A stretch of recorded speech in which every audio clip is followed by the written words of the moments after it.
Nah, Bapak dan Ibu, perlu kami sampaikan bahwa alhamdulillah Jannatul Naim Lampung dengan sekolahnya namanya Jannatul Naim International College yang dari SMP dan SMA serta MA, ini kita sedang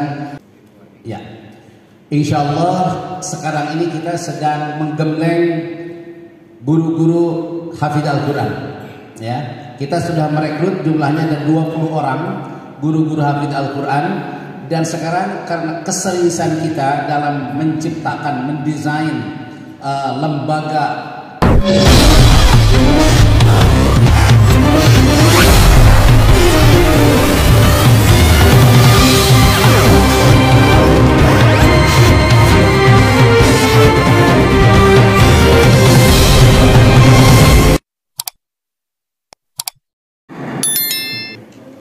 ya untuk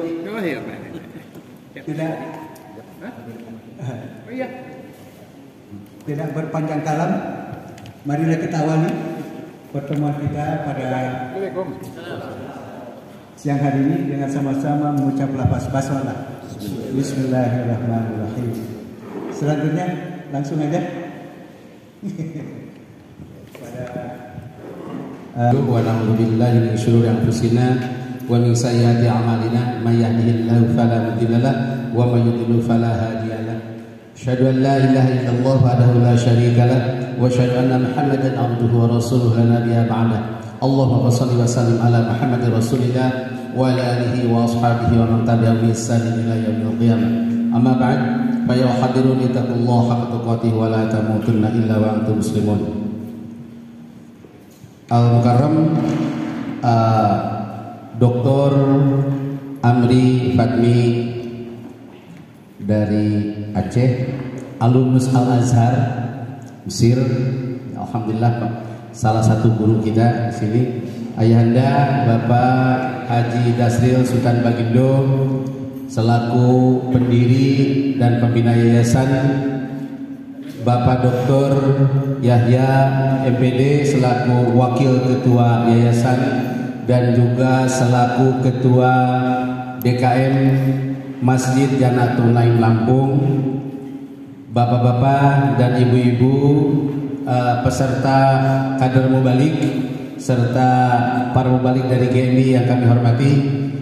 Alhamdulillah, puji dan syukur bagi Allah Subhanahu wa taala yang telah menganugerahkan rahmat dan nikmat kepada kita, sehingga dengan rahmat dan nikmatnya pada siang hari ini bisa bersama-sama hadir di aula ini dalam rangka insyaallah mengikuti pencerahan khusus bagi para kader mubalik Lampung ya. Sebetulnya Bapak dan Ibu, kader mubalik ini sudah berjalan 2 bulan ya, sudah berjalan 2 bulan dan rencana semula ini akan ditambah lagi 3 hari dipadatkan bersama Dr. Amri Fatmi, tetapi karena bersamaan waktunya dengan milad yang insya Allah tepat pada tanggal 22 bulan 2 tahun 2022. Nah sekarang 22 bulan 2 tahun 2003, persis usia Jannatul Naim Lampung 1 tahun. Oleh karena itu maka dipadatkan, yang mestinya 3 hari dipadatkan menjadi setengah hari, dan insya Allah nanti menjelang maghrib nanti insya Allah dimohon selesai ya. Jadi ini sekalian mengakhiri dan menutup kegiatan pelatihan kader mubalik Lampung. Jumlahnya yang dinyatakan lulus mungkin itu ada 20 orang. Masih ada beberapa orang yang belum dinyatakan lulus, harus diikuti lagi gitu Ustaz. Nah, Bapak dan Ibu, perlu kami sampaikan bahwa alhamdulillah Jannatul Naim Lampung dengan sekolahnya namanya Jannatul Naim International College yang dari SMP dan SMA serta MA, ini kita sedang insya Allah sekarang ini kita sedang menggembleng guru-guru hafidz Al-Quran ya. Kita sudah merekrut jumlahnya ada 20 orang guru-guru hafidz Al-Quran. Dan sekarang karena keseriusan kita dalam menciptakan, mendesain lembaga kajian Al-Quran yang berlevel internasional, kami mendatangkan Syekh Abdul Qadir dari Mesir. Disebutnya Mukri, gelarnya itu Mukri. Kalau bahasa kita Mukri itu guru besar. Guru besar Mukri Al-Quran. Syekh Abdul Qadir alhamdulillah sudah 2 minggu beliau mengajar para atau mentraining khusus kader-kader atau para hafidh yang sudah 30 juz sebetulnya, tapi akan disamakan dulu tahsinnya segala macam, dan nanti insya Allah bagi yang memenuhi syarat akan disanadkan. Dan sebagai informasi, insya Allah Masjid Jannatul Naim dan Yayasan Jannatul menjadi pusat untuk pemberian sanad di Indonesia. Begitu kata Syekh Abdul Qadir kepada kami, kepada para pendiri dan para pengurus yayasan. Mohon doanya kepada Bapak semuanya, mudah-mudahan Allah Subhanahu wa taala memberikan kekuatan kepada kita semuanya untuk menjadi pusat Al-Qur'an, dan Masjid Jannatul Naim insyaallah menjadi Al-Azharnya Indonesia. Begitu kata Syekh Abdul Qadir di hadapan Pak Haji Dasril, dan saya juga di hadapan Pak Haryanto. Yang ketiga, sebagai informasi dan sekaligus mengundang bapak-bapak dan ibu, insya Allah pada tanggal 22 bulan Februari, hari Rabu yang akan datang, kita akan mengadakan mengadakan peresmian dan sekaligus milad ke-1 Jannatul Naim. Akan resmikan 3 hal. Yang pertama, wirausaha, divisi wirausaha yang sekarang sudah berdiri Begadang, kemudian Hotel Jannatul Naim, Begadang Jannatul Naim, Hotel Jannatul Naim. Kemudian yang kedua Wisma, atau Wisma ada Lampung Kemudian meresmikan klinik Pratama Jannatul Naim. Insya Allah pada tanggal 22, dan insya Allah akan diresmikan langsung oleh Ibu Wali Kota Bantar Lampung, Ibu Haja Eva. Jadi ini sekaligus informasi dan undangan bagi bapak-bapak. Dia tidak perlu undangan resmi lagi karena memang tenaga kami terbatas saya kira demikian sekadar informasi. Jadi kita mulai lagi. Mari kita lanjutkan kembali yang sudah direncanakan sejak lama. Ini sengaja kami undang beliau dari Aceh, Pak. Aceh, tapi muridnya Syekh Abdul Qadir juga, dan beliau guru juga, guru para hafidh juga beliau, Syekh Dr. Amri Fatmi ini Baik, kami silakan selanjutnya untuk sepenuhnya kepada Bapak Dr. Amri Fatmi. Assalamualaikum warahmatullahi wabarakatuh.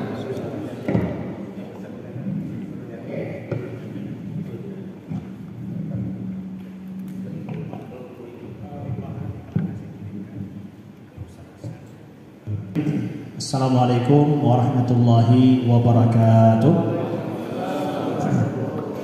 Alhamdulillahirabbil alamin, hamdan katsiran thayyiban mubarakan fih. Asyhadu an la ilaha illallah wahdahu la syarika lah, wa asyhadu anna Muhammadan abduhu wa rasuluh.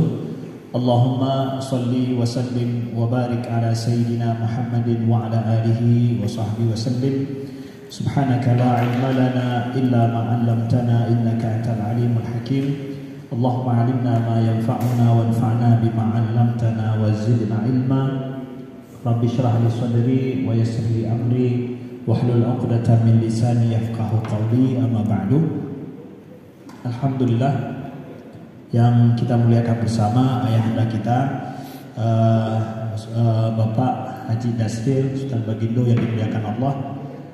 Beliau dengan niat dan juga doa beliau, kita semua bersama diberikan taufik oleh Allah bisa berkumpul dan belajar bersama di tempat ini.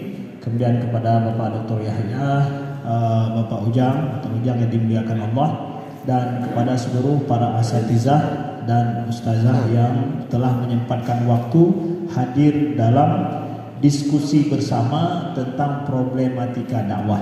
Jadi mungkin kami menamakan jilsah kita pada hari ini asatizah sekalian dengan diskusi tentang problematika dakwah kita.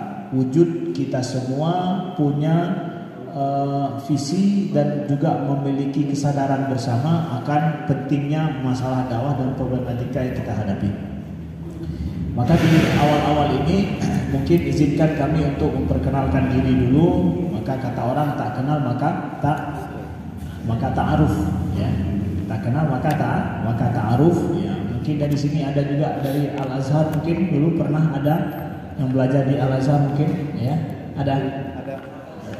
ya, Ustaz kami ya.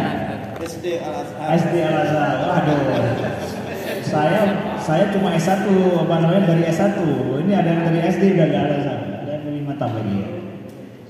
Alhamdulillah pengalaman kami belajar di Al-Azhar S1 di Usuluddin Akidah Filsafat, kemudian S2 kami lanjutkan di Usuluddin Akidah Filsafat, dan S3 kami karena nggak sempat kemana-mana masih juga di Al-Azhar Akidah Filsafat.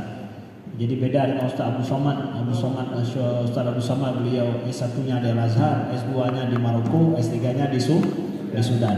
Ya, saya nggak punya uang, saya nggak cukup uang untuk pergi kemana-mana, akhirnya ya di situ-situ terus ya belajarnya. Ya. Alhamdulillah S2 saya selesai pada tahun 2010, kemudian saya lanjutkan S3 2014 sampai 2017 akhir, ya, alhamdulillah selesai S3. Tahun 2018 saya balik pulang ke Indonesia, menetap di Aceh, alhamdulillah rabbil alamin. Asal saya dari daerah Pidi, Aceh. Kalau pernah dengar mungkin Ustaz pernah dengar daerah Pidi ya, di Aceh. Daud Bereh, bagus ya, Daud Bereh ya. Jadi kalau ngucapinnya Daud Bereh berarti ya betul. Tapi kalau Daud Bereh berarti ini belum belajar lagi. Nah, beliau Daud Bereh ya. Masya Allah ya, salah satu pejuang dari PD. Ya, Hasan Tiro juga dari PD. Ya, pejuang ataupun yang mempopulerkan Aceh Merdeka itu juga dari PD. Ya, kebanyakan dari PD juga. Ya begitu. Ya, ada yang panas, ada yang dingin. Ya. Nah, baik Bapak Ibu sekalian yang dimuliakan Allah, mungkin sejenak pengalaman dakwah kami masih belum banyak, masih sedikit juga. Ya. Intensitas dakwah kami mulai dari Kairo.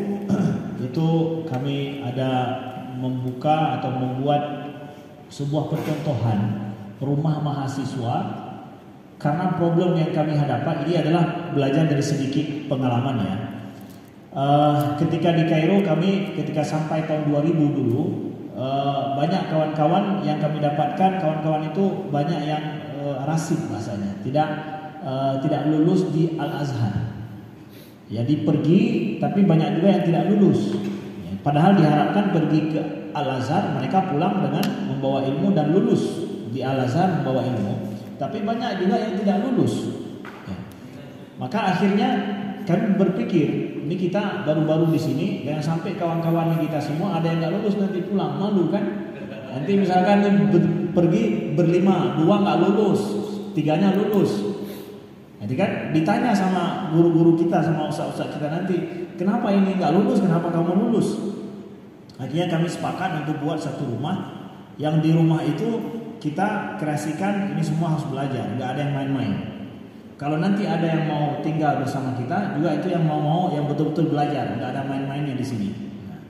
Maka sepakatlah kami beberapa orang, termasuk Ustadz Hanan Ataki, kami tinggal satu rumah, yang mungkin kenal dengan beliau ya. Jadi saya, Ustaz Hanan Ataki, Ustaz Suryanto Sudirman, kemudian Ustaz Ivan dan beberapa orang yang lain, termasuk ada kawan dari Sulawesi, dari Penderang ke Sulawesi, kami tinggal satu rumah itu. Alhamdulillah tahun pertama kami lulus semua. Alhamdulillah Ustaz Hasan. Tahun pertama lulus, semua naik tingkat. Nah itu yang kami mau, walaupun nggak berprestasi, pokoknya semua naik tingkat. Kemudian tahun kedua juga begitu, kami mulai ada yang berprestasi. Mulailah kawan-kawan Aceh bilang, ini nampaknya kalau mau lulus harus tinggal di rumah itu. Ya, kalau mau lulus di Kairo tinggal di rumah itu. Akhirnya banyak yang minta tinggal. Kami buatlah syarat, tinggal di rumah ini, maka fokus belajar, gak ada istilah main-main. Kalau siap-siap, kalau nanti didapatkan main-main, keluar. Sepakat ayo tinggal. Kami sudah bisa bargaining. Kenapa? Kami sudah buktikan bahwa kami bisa. Agenda bersama kami jalankan di rumah, berhasil alhamdulillah. Sampai kami selesai S2 ya, kemudian kami selesai S1, rumah kami itu udah banyak yang mau tinggal. Akhirnya tuan rumah buat rumah lebih besar lagi. Ya, rumah kami itu dirombak jadi 2 flat, ya jadi 3 flat, 4 flat. Akhirnya 1 tingkat itu satu apartemen ada 10 tingkat. Akhirnya satu tingkat itu semua ada 5 apartemen, 5 flat itu dibongkar jadi satu tingkatan itu satu pintu masuk untuk ramai tinggal. Akhirnya satu rumah kami ada 35 orang mahasiswa tinggal. Ya, alhamdulillah sampai hari ini mahasiswa Aceh sudah 20 tahun rumah itu terkaderkan anak-anak Aceh untuk belajar dengan baik, dan murid-murid Syekh termasuk Ustadz Zaki ini yang datang kemari, murid terbaik Syekh Abdul Qadir itu bidang Al-Quran juga dari rumah tersebut. Dan kami masuk S2 itu merupakan bagi anak-anak Aceh gelombang pertama S2 di Al-Azhar dan berhasil. Itu memberi inspirasi bagi kawan-kawan bahwa nggak sulit loh S2 di Al-Azhar. Dulu memang mitos, sulit sekali. Akhirnya sekarang banyak dari rumah kita anak-anak Aceh, ya. Jadi saya bicara masalah Aceh nih. Anak-anak Aceh karena memang lingkungan kami pada saat itu lingkungan Aceh. Akhirnya banyak yang S2 dan S3. Kami sendiri sejak S3 di situ kami ada 3 orang S3 dari rumah itu sendiri. Sekarang menjadi rumah percontohan, ya, untuk mahasiswa Kairo. Itu adalah sebagai sebuah kisah awal dulu ketika masa kami di Kairo. Ya, ada problem itu, maka ada sebuah solusi yang kami tawarkan, dan alhamdulillah sekarang berjalan solusi itu walau kami sudah pulang. Nah, kemudian masuk tahun 2014, selama kami S3 di Kairo, dapat tawaran untuk mengisi kajian keislaman di Switzerland. Tahun 2016 akhirnya kami berangkat ke Swiss selama 1 bulan penuh, ya. Kemudian tahun 2018 juga kami ikut diminta lagi ke Swiss untuk isi kajian keislaman, undangan dari perwakilan tinggi Indonesia untuk PBB. Kemudian tahun 2018 juga setelah saya pulang akhir bulan Oktober bersama dengan Ustadz Abdul Somad kami dapat undangan ke Eropa, ya, ke Eropa, ke Swiss, Jerman, Denmark, dan Belanda. Yang kisah kejadian itu Ustadz Abdul Somad akhirnya di Belanda nggak dicekal, nggak dikasih masuk. Akhirnya saya yang ngisi jadwal beliau di Jerman, jadwal beliau di Denmark, jadwal beliau yang itu. Ustaz Abdul Somad tidak jadi pergi. Sebenarnya kami berdua pergi, tapi Ustaz Abdul Somad tidak bisa. Akhirnya saya sendiri. Jadi yang rencananya 5 jam kami berdua, 5 jam saya sendiri yang ngisi. Dibayangkan gimana lelah, ya. Tapi alhamdulillah itu adalah sedikit pengalaman dakwah di Eropa, ya, dengan beberapa negeri yang kami kunjungi, ya, termasuk sampai ke Spanyol, ya, dan juga ke Prancis. Lalu alhamdulillah pada COVID-19 2019 kemarin 2020 kami ada undangan ke Amerika dan Kanada untuk mengisi kajian keislaman bulan Ramadan. Sudah harus bisa semua, ternyata terjadilah COVID tidak bisa berangkat dan dibatalkan, agenda itu ditunda. Alhamdulillah, ini kemungkinan mungkin Ramadan tahun ini kami akan berangkat pergi mengisi kajian keislaman IJMI non Amerika dengan Dr. Ali Fikri dari Jakarta berdua selama 1 bulan di sana insyaallah taala. Tapi pada tanggal bulan Oktober dan November tahun lalu, ya, kami juga sudah pergi ke Amerika dan ke Kanada atas undangan dalam peringatan Maulid Nabi SAW oleh komunitas Islam Indonesia di beberapa daerah di New York, di Washington, Philadelphia, Vancouver, Toronto, dan kota Calgary di Kanada. Ini mungkin sedikit saya cerita adalah untuk apa?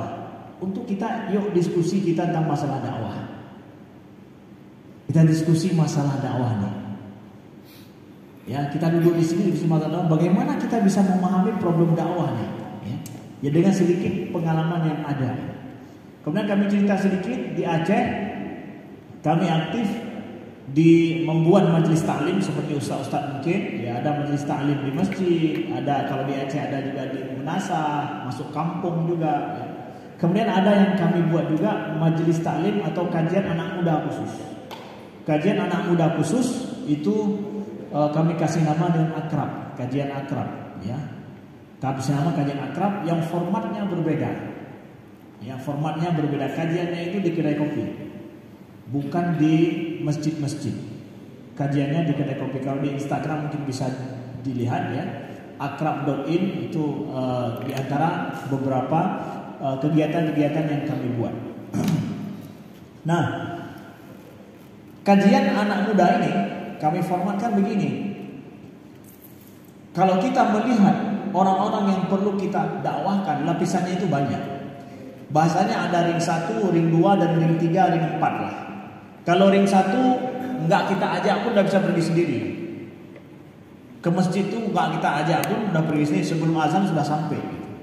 Ya dia sudah hidup, bahkan bisa jadi contoh bagi orang lain dalam ibadahnya dan amal solehnya.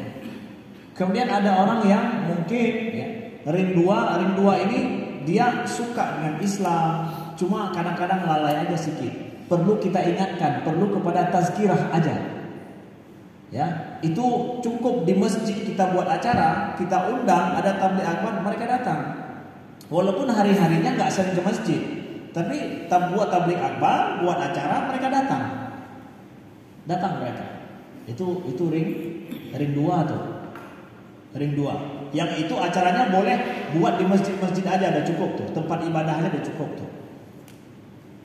Itu target ring 2 kita berdakwah. Kalau kita kasih nama pada ring 3 ini adalah mereka yang jauh dari masjid, diajak pun gak mau. Dan mereka merasa jumpa sama orang yang pakai peci aja, mereka merasa nggak level duduk gitu. Merasa bajunya nggak cocok. Lihat baju orang pakai baju koko aja dia merasa ya dia bukan orang-orang gitulah. Ya, saya orang nggak seperti itu gitu. Ya. Itu ring 3 itu. Yang mereka di mana? Yang mereka enggak jauh dari masjid, jauh dari Al-Quran, jauh daripada hari-hari mereka enggak mendengar tausiah kadang. Mereka kalau punya HP dengan apa? Dengan musik. Kerjaannya juga mungkin sama grogro musik, anak grogro musik, atau bahkan orang tua juga ya di kafe aja kerjanya mikir masalah ya kerjaan, enggak ada masalah agama, masalah ibadah enggak ada. Tapi mereka enggak membenci Islam, tapi mereka merasa rendah aja. Tapi enggak benci sama Islam. Mereka enggak benci sama Islam. Mereka aja merasa saya enggak selevel sama mereka. Makanya mereka lebih suka di belakang aja. Nah, kajian di kafe yang kami buat itu menargetkan ring 3 ini. Ring 3 ini. Yang mereka kalau kita buat acara di masjid, mereka enggak akan datang. Gak datang kita buat di masjid, kita undang gak akan datang. Berkeluar-keluar kita di masjid ya untuk orang-orang yang itu aja. Sampai ada yang bilang bahwa khatib-khatib di masjid ini sering kasih marah-marah sama orang yang sering pergi ke masjid. Ya yang gak pernah sholat itu gak pernah dimarahin. Ya sering-sering sholatnya kena marah. Ya karena kita buat taklimnya di masjid sama orang-orang yang itu udah ring 2, ring 1, ring 2 aja itu. Tapi yang ring 3 ini memang jauh dari masjid ini. Ada ring 4 ini. Ada ring 4, tapi nggak di semua kota ada mereka. Di kota-kota besar. Mereka yang anti dan membenci Islam. Mereka bukan cuma nggak tahu Islam ya, tapi mereka anti dan membenci. Bahkan mengajak orang, lihat orang yang ada jenggotnya gini, dibenci langsung. Dibenci. Itu banyak di kota-kota besar. Surveinya itu pernah dibuat di kota-kota besar. Ya, pokoknya mereka merasa lebih lebih enak mereka lihat yang jalan 4 kaki daripada yang dilihatnya orang berjenggot dan pakai peci. Itu ada. Kalau kita klasifikasikan segmen ring-ring ini orang-orangnya, maka kita tahu problemnya bahwa di setiap model ring-ring ini siapa pelaku dakwahnya ini? Sama nggak saya ngomong di ring 1 dengan ring 2? Saya ngomong di ring 2 dengan ring 3? Saya sama nggak action kita ring 3 dengan ring 4? Di mana selama ini paling banyak kita action? Di ring berapa? Di ring berapa yang paling mudah actionnya? Ring 1, ring 2 aja lah, nyantai. Ya, acara besar di masjid aja. Di luar masjid nggak bisa. Sedangkan orang mana lebih banyak di masjid kan di luar masjid.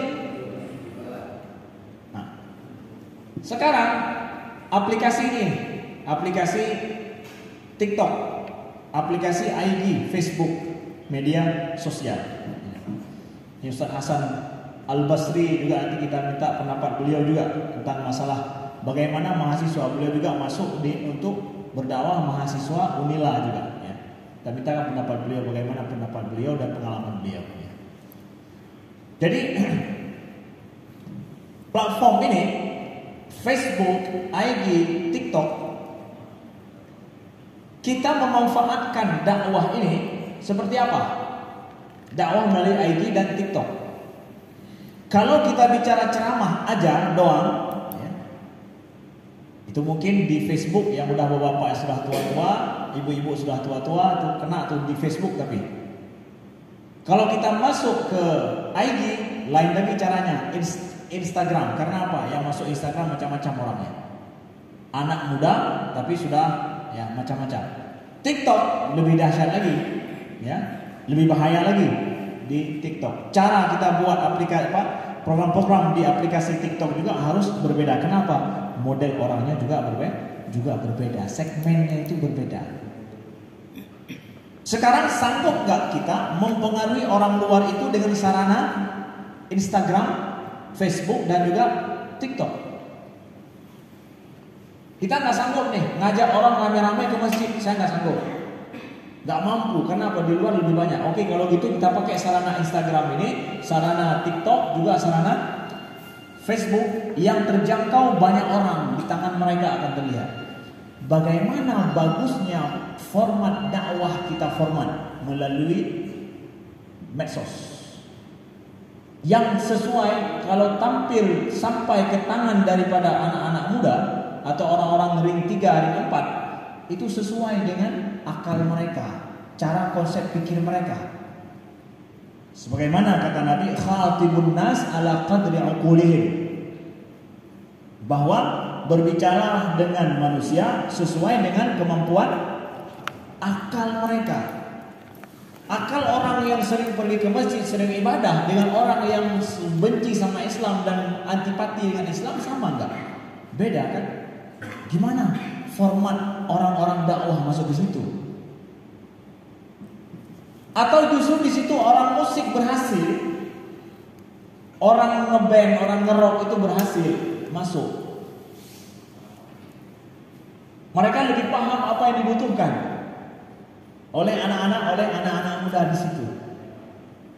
Bahkan lebih banyak kadang orang-orang jualan barang lebih paham. Shopee itu lebih paham cara masuk ke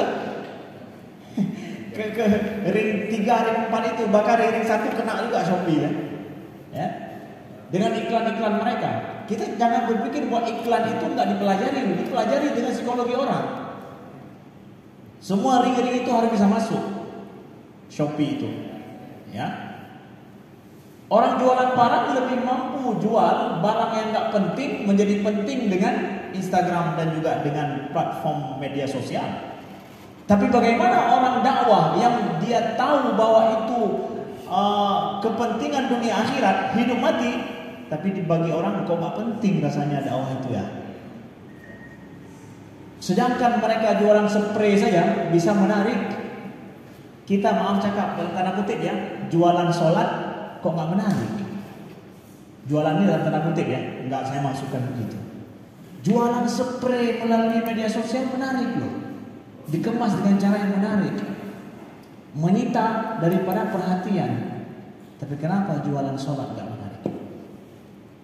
Maka saya sampaikan apa yang dibuat oleh kawan saya, Ustadz Hanan Ataki, itu ring 4, ring 3 loh. Beliau bicara ring 4, ring 3, bukan bicara orang ke masjid. Kenapa beliau pakai baju begitu, konsep dakwahnya begitu, kemudian di jalan, kenapa? Ya orang-orang bertato, orang-orang yang nggak pernah sholat, yang menurut mereka taklim itu apa namanya ya untuk orang-orang gitu-gituan lah. Ya. Dibuat namanya bukan taklim, diubah nama jadi sharing, supaya mereka nggak takut. Kalau bilang taklim, majelis taklim, yuk majelis taklim, udah lari dulu tuh. Karena istilah majelis taklim dan juga taklim itu untuk orang ring 1, ring 2, ya itu bisa kita pakai istilah itu. Tapi orang ring 3, ring 4 nggak bisa. Bahasanya sharing, talking, bahasanya pakai bahasa Inggris bisa keren. Gitu ya. Tapi isinya yang penting, buat aja judulnya ini. Kemudian performa kita masuk ke mereka nggak bisa pakai peci. Kalau pakai peci udah lari duluan. Ya, akhirnya apa? Pakai yang itu, yang mereka bisa apa? Oh, ini orang kita ini. Kawan-kawan kita. Ya. Bahkan di awal-awal beliau pun seperti apa? Itu kawan-kawan yang biasa pergi majelis taklim, beliau suruh pakai baju jinggo-jinggo semua, baju-baju macam-macam. Padahal itu orang sholat semua, orang ring 1, ring 1, ring 2 sebenarnya. Tapi dalam majelis taklim beliau suruh pakai jaket, baju, pakai topi pet itu hadir di situ. Kenapa? Biar yang lain lihat, wah, orang-orang kayak kita juga hadir di sini ya, mantap juga. Kenapa? Untuk menggait yang lain. Kalau yang datang di situ pakai kain sarung semua, kemudian pakai ini semua, bahkan disulap dalam satu hari, misalkan orang yang baru taubat pun harus pakai yang itu, akhirnya yang lain mau taubat lari. Ya, kenapa? Terlihat bajunya ini. Jadi itu kalau kita lihat problem dakwah itu segmen-segmen itu sekarang itu sangat nyata sekali. Cara berpakaian berbeda, ya, cara penampilan berbeda, maka dakwah harus betul-betul kita pahami segmen-segmen yang seperti itu. Terutama segmen anak muda. Pelaku dakwah di segmen anak muda kita itu masih sangat kurang sekali menargetkan anak muda kita. Jadi sampai di sini sebenarnya sudah perkenalan sedikit plus dengan problem dakwah melalui segmen yang harus kita pahami. Bapak Ibu sekalian, para asatidzah sekalian. Ini adalah sekedar sharing dari pengalaman kami, ya. Nah, yang untuk ini gimana? Filenya udah bisa? Selanjutnya itu pembukaan daripada kami. Kita masuk setengah jam mungkin. Kami menjelaskan sedikit tentang masalah dakwah itu sendiri dengan segmen kita yang berbeda, ya. Dakwah, kita tahu makna daripada dakwah itu adalah meminta dengan sangat dan mengharapkan direspon terhadap perkara yang diminta, baik berupa perkataan, perbuatan atau keyakinan. Maka dakwah kepada Islam bermakna meminta dengan amat sangat untuk masuk ke dalam Islam secara keyakinan, perkataan dan perbuatan secara zahir dan batin. Jadi mohon maaf guru-guru kami yang ada di sini, ini adalah hanya sekedar sharing saja, ya, ataupun berbagi. Nanti akan ada diskusi sama kita. Jadi kita pahami dulu substansi dakwah itu adalah meminta sesuatu yang penting dan amat sangat. Yang Allah katakan dalam Al-Quran, "Idza da'akum lima yuhyikum, istajibu lillahi walir rasul, idza da'akum lima yuhyikum." Jadi dakwah itu adalah sesuatu yang yuhyikum, membuat kamu hidup gitu, sesuatu yang menghidupkan. Jadi masalah problem dakwah itu problem bukan masalah siapa yang mau, siapa yang enggak, bukan. Tapi problem dakwah itu adalah ini problem penting. Problem yang menghidupkan. Kalau dakwah enggak ada, itu mati orang, itu binasa orang. Dan dakwah itu sesuatu yang harus langsung harus diistijabah. Kalau ini poin kita ambil, ingin kami sampaikan adalah kalau begitu orang dai itu kalau dia enggak berpikir bahwa yang dia sampaikan itu penting, maka orang yang mendengar 2 kali enggak penting. Bagi dia aja nggak penting, yang dengar 2 kali nggak penting. Strategi orang jualan obat di kampung saya di Aceh itu orang jualan obat di kaki lima.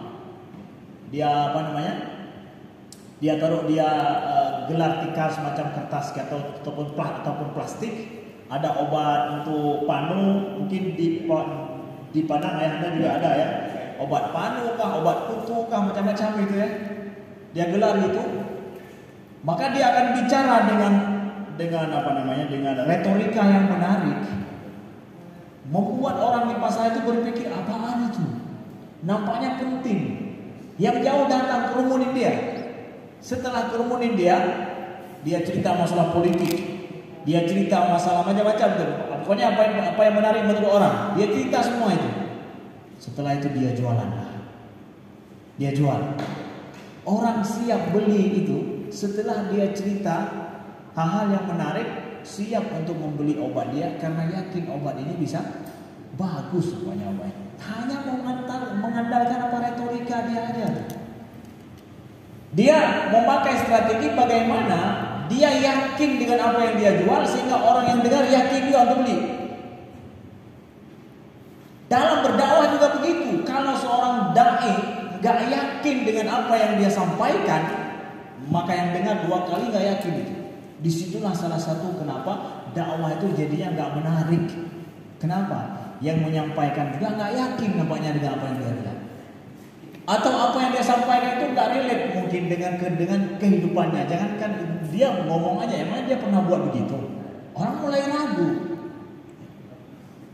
Sehingga kami ingin sampaikan, poin pertama adalah seorang kalau memang dakwah bicara dakwah itu kita yakin semua itu masalah paling penting untuk dalam hidup. Bukan masalah suka saya, kalau saya mau saya enggak. Masalah dakwah bukan begitu. Maka seorang dai itu adalah berarti orang yang mengajak terhadap ide gagasan, baik dengan tulisan, dengan lisan, kerja nyata yang profesional, obrolan santai, seminar, baik sendirian, berkelompok, bermanfaat bagi orang lain sebagai media yang tersedia semuanya. Itu dai memakai itu semua. Kemampuan itu semua. Kalau dulu tulisan, lisan, itu yang mampu diandalkan dulu. Hari ini media dakwah, ada pendidikan juga media dakwah yang kita sampaikan. Hari ini media dakwahnya sungguh sangat luar biasa. Banyak sekali media dakwah. Siapa orang yang sanggup untuk berdakwah itu?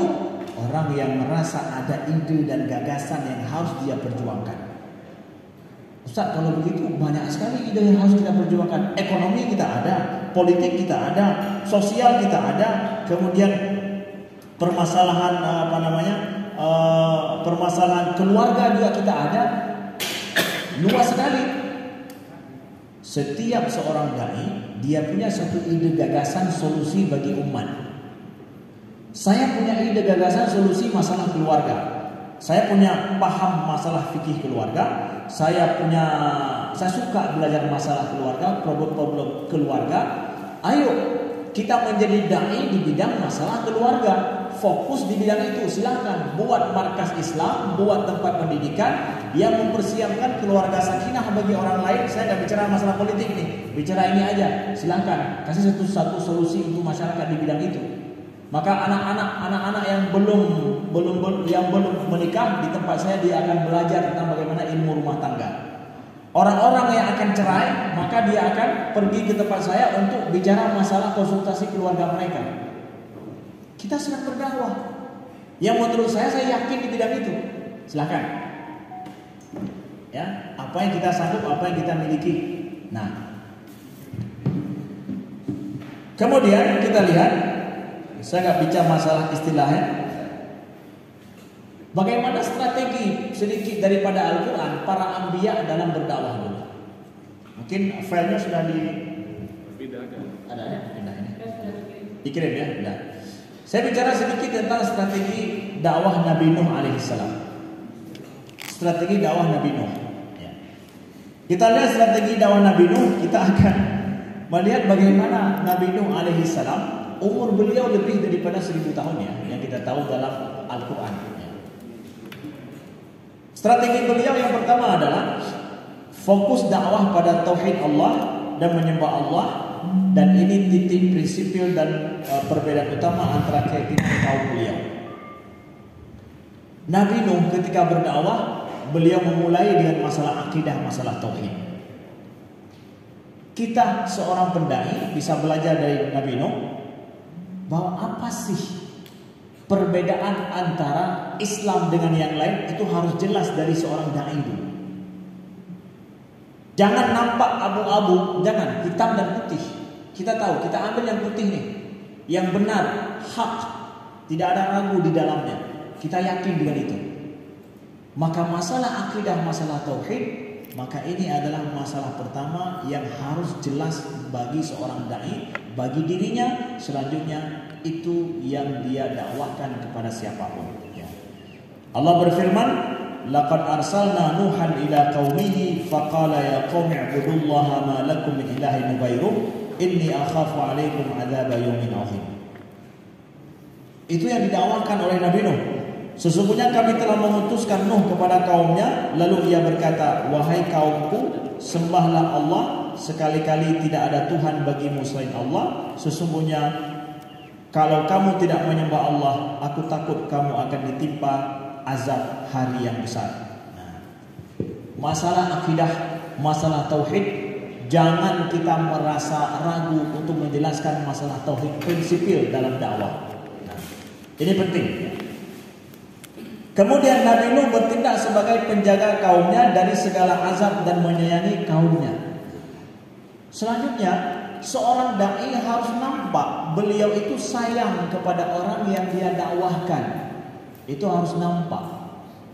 Yang kata Imam Sya'rawi, beliau bilang, janganlah kita seorang dai berhadapan dengan mad'u itu nampak kita itu menggurui dan merasa paling tahu.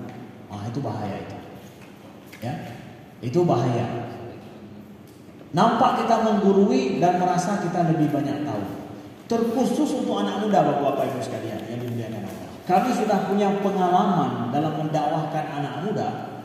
Itu jangan nampak kita sok tahu, jangan. Jangan nampak kita paling banyak tahu. Bahkan sering kita bilang, itu juga Ustaz kurang paham juga sih, tapi ya mungkin Ustaz bisa kasih saran gitu. Kita jangan nampak kita pinter, jangan. Seakan-akan kita agak sedikit bodoh juga sama mereka gitu. Biar nampak kita sama dengan mereka. Jangan nampak menggurui. Dan nampakkan kalau kita itu sayang sama mereka. Kita ingin memberikan sesuatu yang mereka butuhkan dan solusi bagi mereka. Kita harus nampak begitu. Makanya Nabi Nuh alaihi salam, beliau di sini ya, beliau mengatakan, inni lakum nadhirun, aku bagi kalian itu adalah sebagai orang yang memberikan peringatan. Beliau menampakkan bahwa saya dengan kalian itu saya berikan manfaat, saya memberikan solusi, kasih tahu aja. Nah, ini penting untuk kita pahami dakwah Nabi Nuh juga. Kemudian strategi Nabi Nuh, kemudian kita lihat Nabi Nuh berdialog dengan kaumnya, menjawab tuduhan kaum beliau kalau beliau manusia biasa. Dalam dakwah kita akan mendapatkan kondisi orang gak terima dakwah kita. Ada orang gak terima, mereka menjauh. Oke. Ada orang gak terima, ajak debat, banyak bertanya.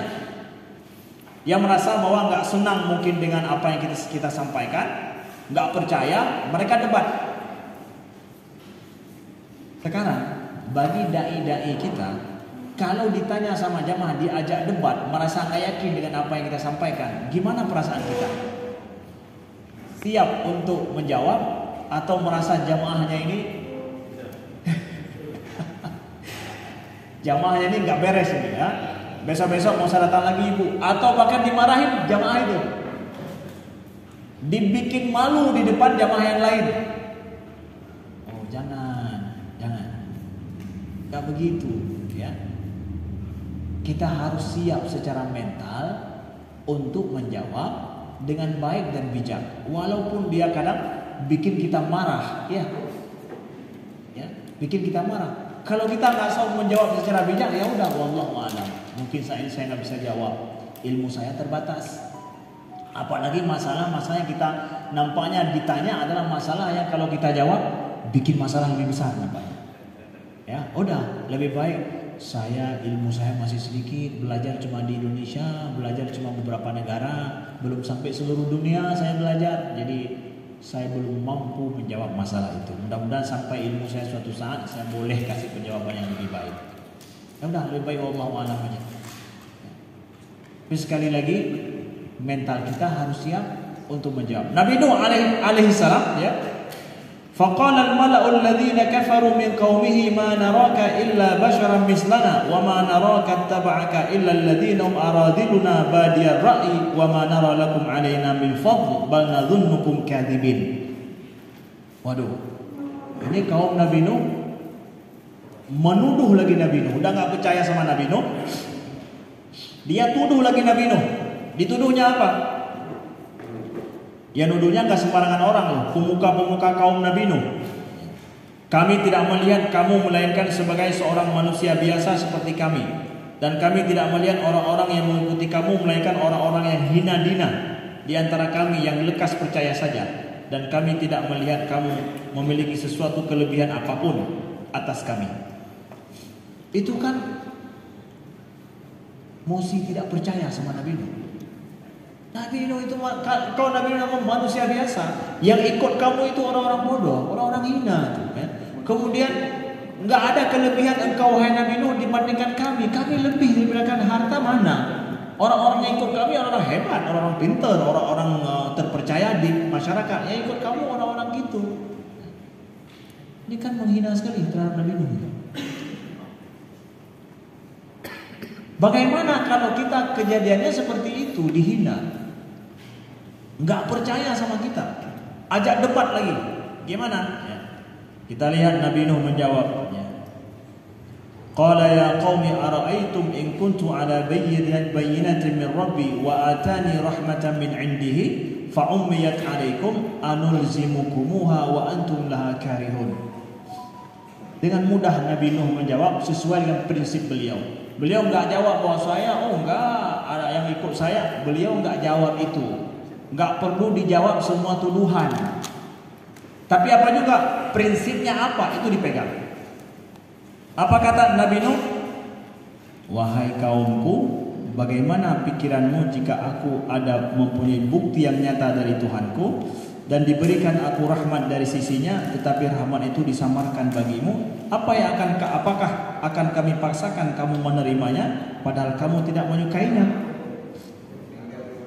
Nabi Nuh balik bertanya, kalau saya diberikan hidayah oleh Allah, sudah ada bukti saya seorang nabi, tapi nggak nampak sama kalian, ya gimana lagi, saya nggak bisa paksa sama kalian. Kalau nggak nampak sama kalian, ya sudah, saya nggak bisa memaksa kalian. Saya sudah punya bukti, saya seorang nabi, yang saya sampaikan wahyu dari Allah, tapi sama kalian nggak nampak, ya udah. Enteng aja Nabi Nuh menjawab kan. Prinsipnya beliau pegang, nggak perlu semua tuduhan itu kita jawab, ya nggak perlu, menjadi masalah lebih besar. Prinsipnya kita pegang.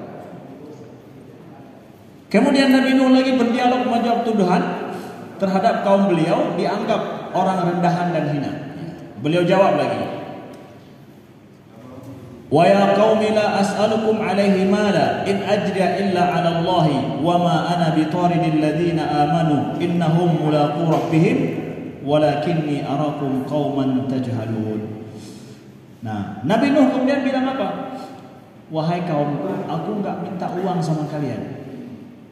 Aku enggak minta upah daripada kalian. Ini jawaban dai kalau sudah mentok. Udah nggak tahu harus kemana. Kadang kita harus keluarkan kartu terakhir.